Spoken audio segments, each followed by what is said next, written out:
Hello everyone, I'm Slowline Train Spotting, and you join me at Rickmansworth Station on the 28th of May 2022, and I'm going to ride the brand new Elizabeth line from London Paddington to Abbey Wood. The core section of the Elizabeth line from London Paddington to Abbey Wood through the centre of London is open 4 days prior to the recording of this video on the 24th of May 2022, though other sections have been open previously. These include London Paddington to Reading and Heathrow Airport and London Liverpool Street to Shenfield. These 3 sections will be connected later on this year. In this trip, I look at the core section of the Elizabeth line from London Paddington to Abbey Wood and look at every station except Bond Street, which hasn't been opened as of recording.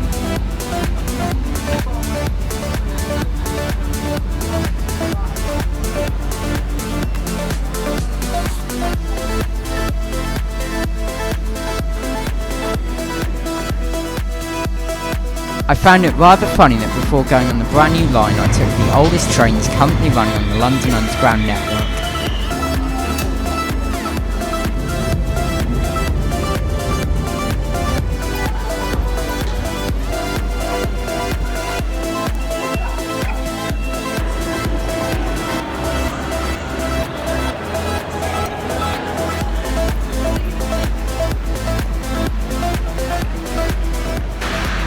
My first impressions of the Elizabeth line station at London Paddington were amazing. I love the clean and modern design that they've used, and I hope to see these in all the stations along the line. Of course, I had to get one of the Elizabeth line Oyster cars to commemorate London's newest underground railway.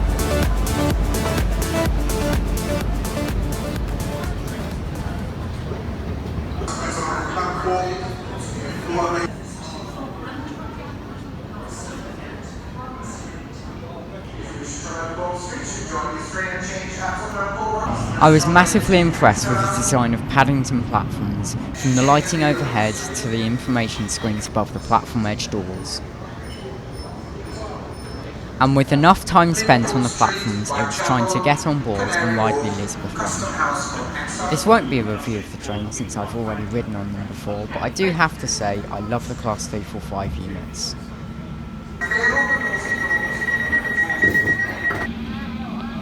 I didn't get to do as much filming as I'd hoped since the line was quite busy due to an event on at the XL. Train to Abbey Wood via Canary Wharf. Next station, Tottenham Court.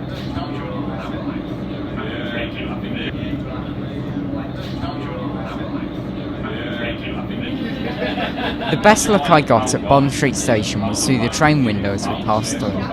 I do love how the round will say station closed, opening soon.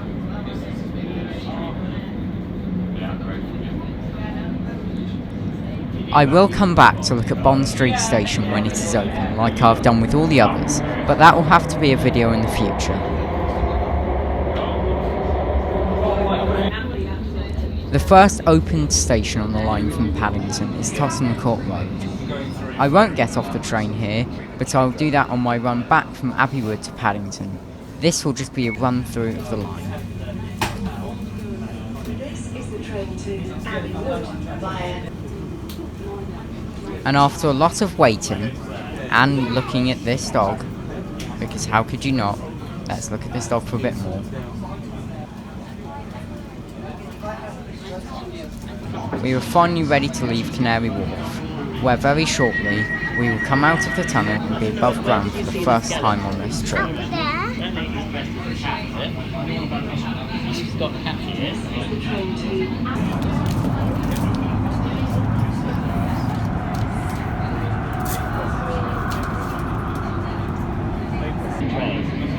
Next station, Custom House.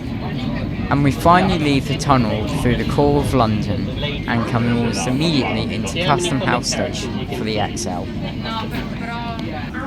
After Custom House Station, I could finally get a decent shot down the length of the train, as most of the people had left.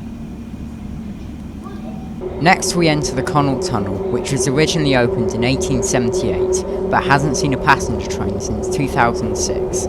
This is widened for the Crossrail project. one. I think it's a comic one. So if you did like, I like that one that. Here's me walking down a Crossrail train, and a reminder to look at the information cards for safety information. And with that, we were above ground once again and approaching Abbey Wood Station, also served by National Rail Services. Station where this train does terminate. Please ensure you do take all your belongings with you. Once again, Abbey Wood Station where this train does terminate. Thank you.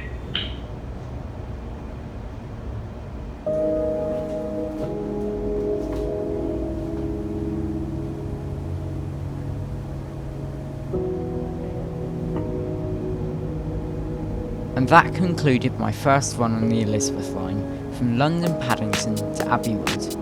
I have to say, from what I could see out the windows, the station looked amazing, but that's what we're going back to do. So now it's time to go back and look at all the other stations, but not before looking at Abbey Wood Station for a bit longer.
After leaving Abbey Wood Station, you can look over at the Plumstead Depot, the main sidings for the Elizabeth line.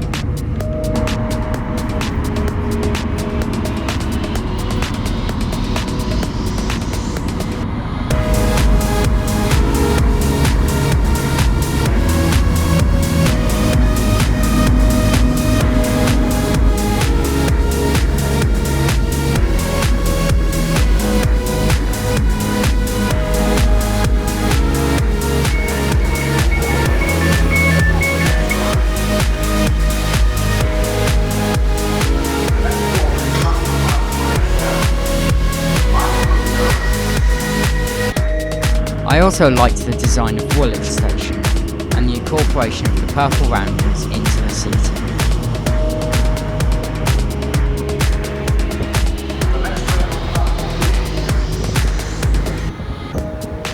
The main entrance and exit to the station took you out into a nice park, which I really enjoyed, and it was a nice place to sit and relax while I waited for my next train.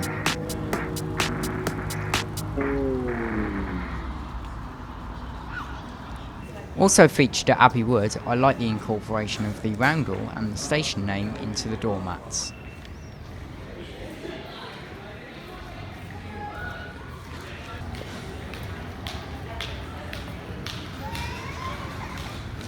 But as much as I could look at any one of these stations for the whole day, it was time to move on to the next one, which was Custom House for the XL.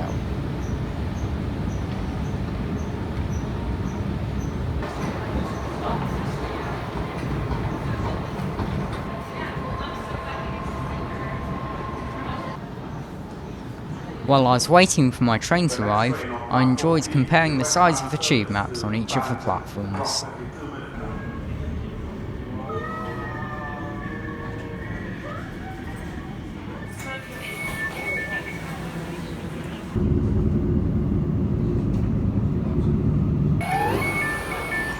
This station was Custom House, which I didn't know if it would be too busy for me to get out, but luckily it wasn't too busy, so I decided to have a look.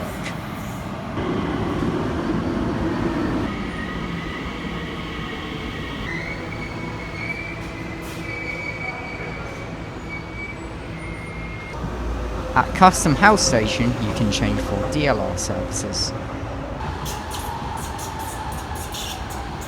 With my brief look at Custom House Station completed, it was time to move on to Canary Wharf, which is the next station along this line. This is the train to Paddington. And with the power of editing and a lack of filming, we were at Canary Wharf Station, which so far I would say is my favourite.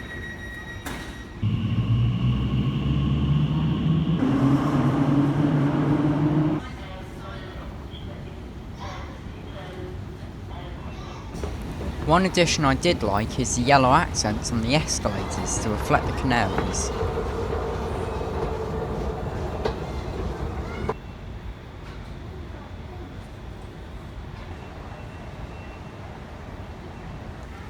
About one of the only bits of the Elizabeth line that I saw prior to opening was the entrance at Canary Wharf, which floats on the water, so I decided to take a look outside. Sorry.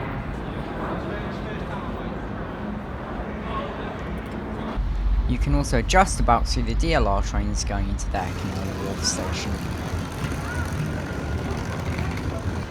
With the brief look outside over, it was time to head back in, down the yellow escalators and back onto a train to our next station.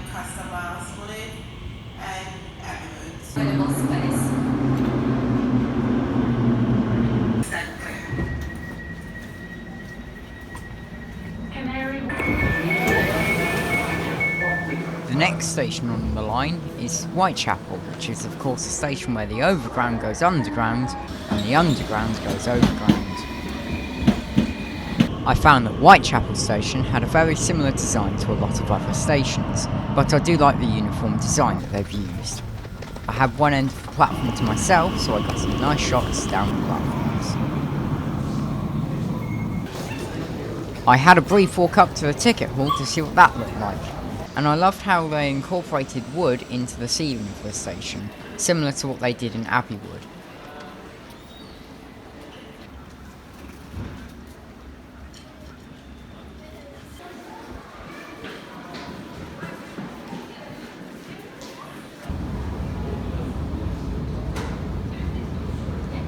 But with another brief look over, it was time to get back onto the platforms and back on another train.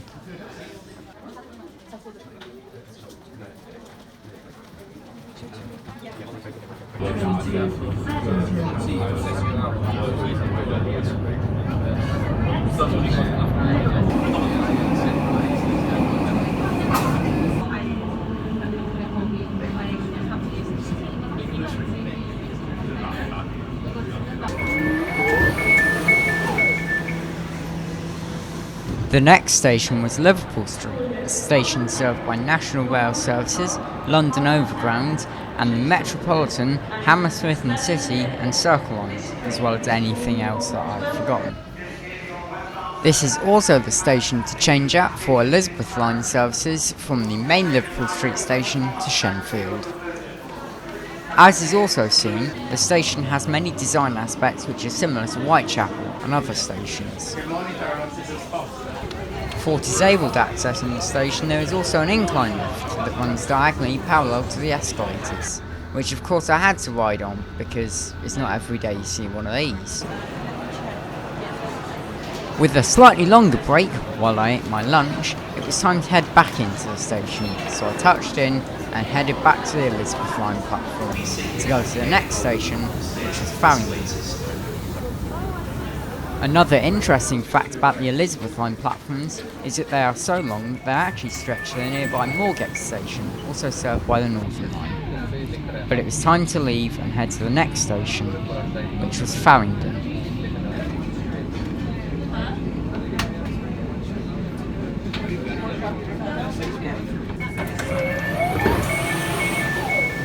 The next station was Farringdon, which is served by Thameslink services, as well as the Metropolitan, Hammersmith and City and Circle lines, which can all be accessed by a walkway in the Crossrail station.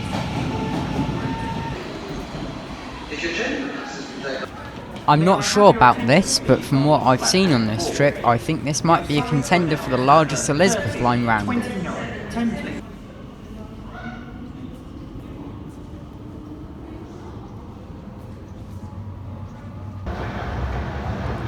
Similar to Liverpool Street Station, for step-free access to and from the platforms, Farringdon Station also has an incline lift.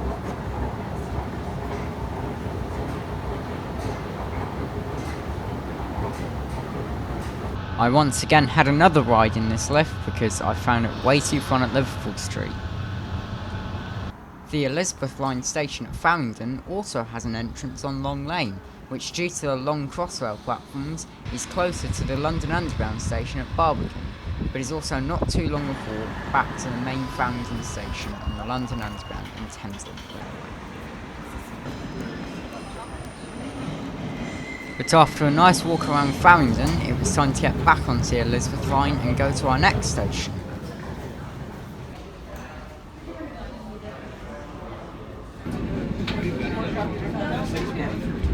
The penultimate station, other than the currently closed Bond Street, is Tottenham Court Road, which once again shares a similar design to the previous stations we've been to. However, of all the core stations in the Elizabeth Line, Tottenham Court Road is the only station to have curved platforms, due to the line having to snake between a set of escalators and an operational tube tunnel. Tottenham Court Road station has exits on both the main Tottenham Court Road and also on the nearby Dean Street. However, within the stations there are maps that will tell you this information. I'd suggest looking at these maps to see which exit you want to take. A pattern of dots is seen on some walls at the station which depicts the map of the local area.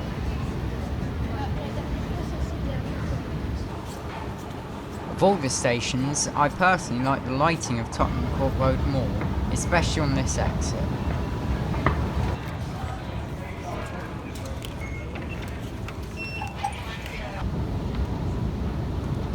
Again, after peeking my head outside for another few minutes, it's time to get back on the train and go back to where it all started, at London Paddington Station.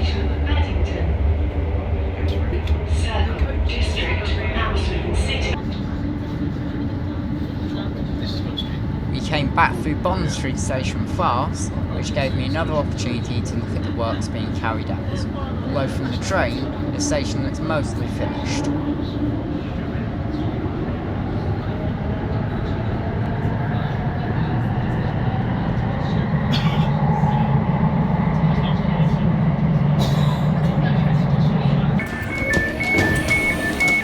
With that, I was brought back to London Paddington Station, completing my journey on the Elizabeth Line, which personally I really enjoyed. I was amazed at how quiet and clean the trains and stations were. I was also amazed at how quick the journey was, only taking about 20 to 30 minutes to get all the way from London Paddington to Abbey Wood.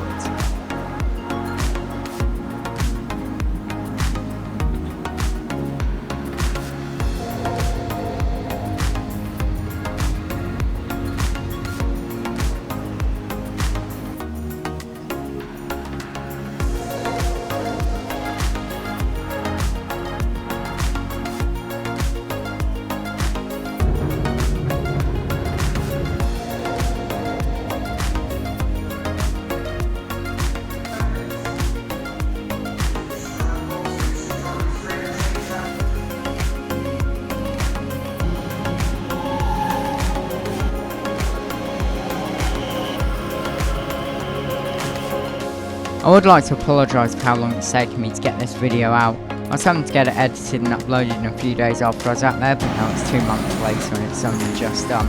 I've had a few issues with editing and I've also had COVID for a bit, so I couldn't do voiceovers. Still, not as late as Crossrail, is it?